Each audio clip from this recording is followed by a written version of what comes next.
Сонсогчдийнхоо орой мэндийг хүргэе. Энэ удаагийнхаа нэвтрүүлгийн зочноор замын цагдаагийн газрын урсан сэргийлэл хэлэлцээ.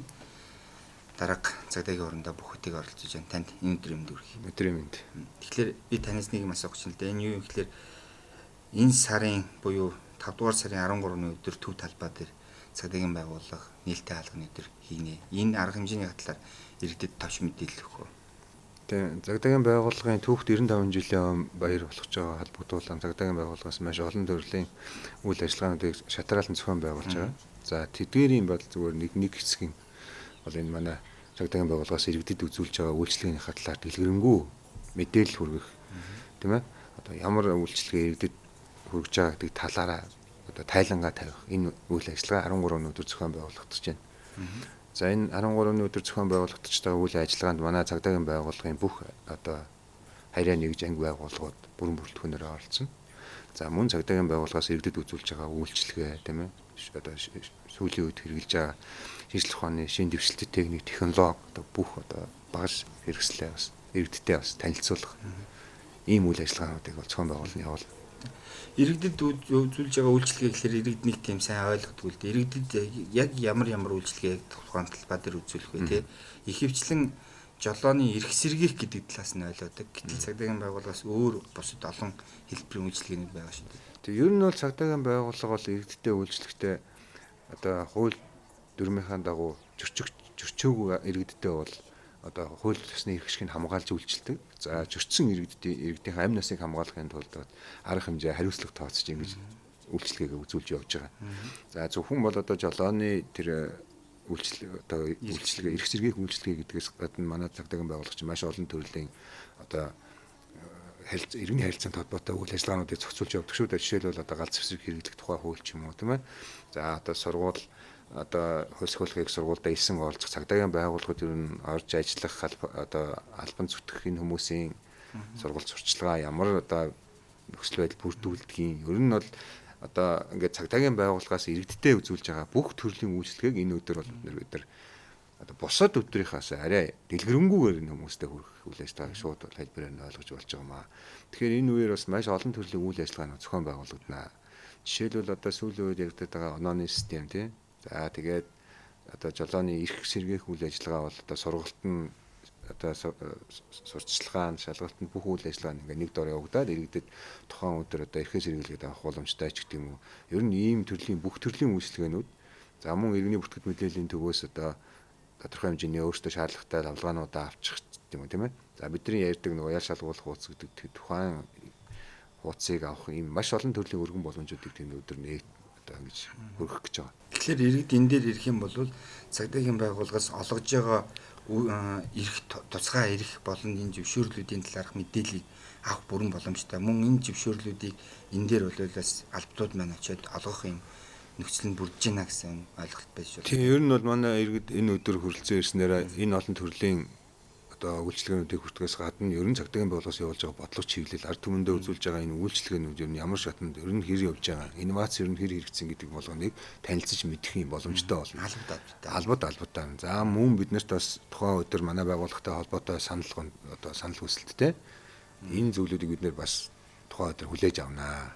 Тэгээ иргэдийнхаа асуусан сонирхсан асуултнуудад одоо манай чиглэлээр манай албаагчд бүгд хариулт өгч ингэж ажиллах юм байна. Иргэд маань цагдаагийн байгууллагын үйл ажиллагаатай нэгт холбоотой байх юм бол энэ гэмтэрэг зөрчлөөс өрсөн сэргийлийг тасан зогсоод энэ нас том ажил болж байна гэдэг юм хэлэл маш зөв байгаа юм ажил байна л да.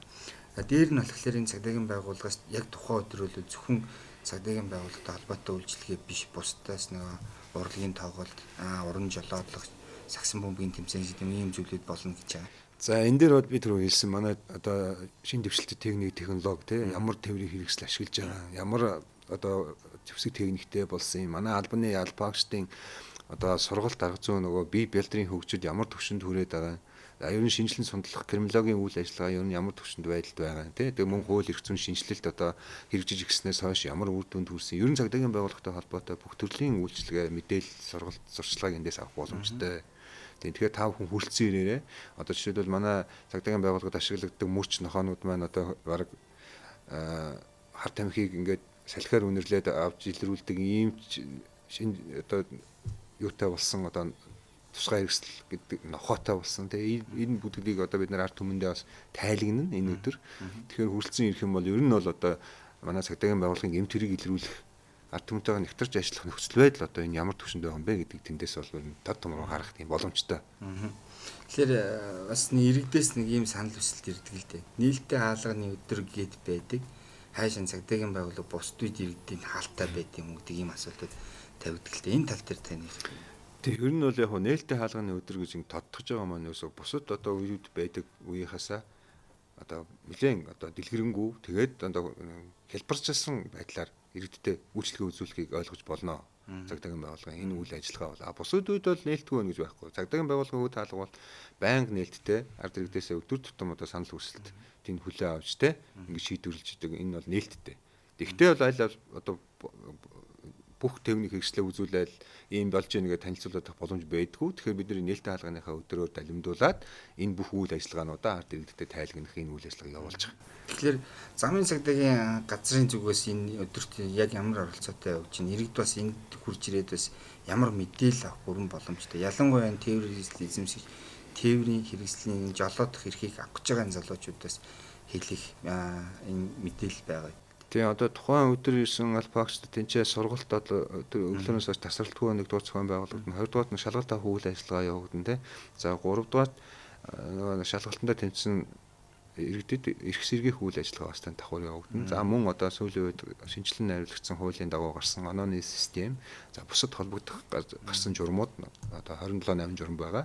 За эдгээр журмын хэрэгжилт тэгээд ер нь бол сүүлийн үед одоо шинээр үлдэгдээд байгаа хуурамч улсын дугаарч гэдэг юм уу тийм ээ. За гэрчлэгээ, үнэмлэх энэ талаарх мэдээллүүдийг одоо зогцоор нэлээд дэлгэрэнгүйгээр өгөхөөр ингээд төлөвлөж ажиллаж байна бид нар.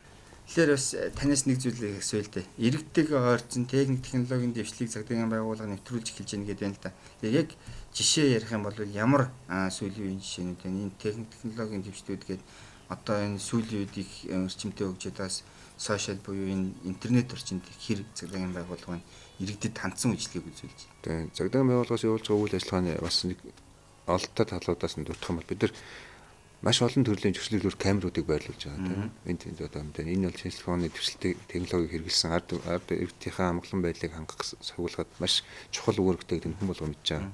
Хоёрдугаарт урд нь бол одоо цагдаагийн байгууллагад гаргасан санал гомдол өргөдөл мэдээллийг бид нэр заавал биеэр ич одоо амаар одоо бичгээр өгөх хэрэгтэй гэдэг ингээд хариуг нь бичгээр өгөх хэрэгтэй. Заавал биеэр өгөх хэрэгтэй гэсэн ийм байдлууд байдаг. Эсвэл одоо онлайн орчинд бол тухайн иргэн смарт полис гэдэг хаягаар захим үйлчлэгээр биднээс авах боломжтой болсон. Энэ нөгөө өргөдөл гомдлын маань үе шат ямар хэмжээтэй явж байна?